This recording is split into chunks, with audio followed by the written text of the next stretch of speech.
learn about another voice and culture of Taiwan with We Love Hakka. 现在就让我们一起加入客家风情，大家来讲客家吧。Hey, what's up? It's time for Hakka training on ICRT. We're heading to Lunbei Township this whole month in Yunlin. To get there, the nearest station is Douliu. And today we're going to find out more about the people here, especially a group called Zhangzong Juituan. I wonder what kind of things they perform, and we're going to find out very soon. 今天来到云林的伦贝啊，要来拜访一位很有名的师傅以及他的龙兴阁掌中剧团，到底是什么呢？待会儿就知道喽。Hi Leo， 嘿，你好。哎，听说有一个很有名的师傅啊，有一个什么龙兴阁掌中剧团啊，知道啦，那就是廖昭堂师傅啊。廖师傅就对了。是啊，是啊。哎，那为什么叫掌中剧团呢？哎呦，你有想嘛，用手掌来做戏，那是什么嘞？啊，我知，布袋戏。对，布袋戏。布袋戏 ，OK， that's hand puppet show。廖昭堂团长哈，他是把这个布袋戏呢，用赵安腔的客家话来演出，而且呢，他会把他爸爸的一个招牌戏码。赵金恩一线穿哦，这是一个故事就对了。是的，这个故事呢就带进了校园，让小朋友能够学习到赵安腔的客家话。哎呀，用布袋戏来带最好了，老少咸宜啊。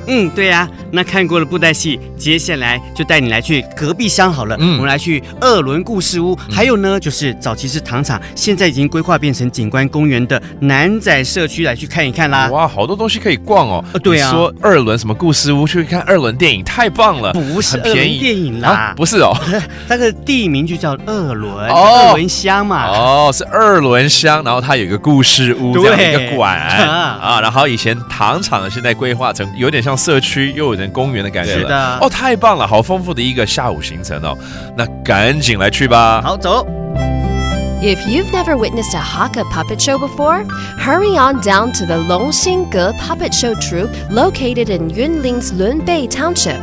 Steeped in this Hakka tradition all his life, the troupe leader still puts on his father's long-standing hit called The Life of the Five-Clawed Golden Eagle. And just a hop over to Erlun Township takes you to the Erlun Story House and its neighboring Nanzai community, an old sugar factory that's been repurposed into a park where local artists have covered the 4-meter walls in 3D murals of rustic scenes. 那我们再学一些客语了哦，包括刚刚教过的布袋戏 hand puppet 怎么说？布袋戏，布袋戏。哎，甘蔗 sugar cane 又怎么说呢？甘蔗，甘蔗。And there you have it, another great edition of Hakka Training on ICRT. 什么太嘎？俺只say 张来了。客家风情由客家委员会监制。 We Love Hakka has been brought to you by the Hakka Affairs Council.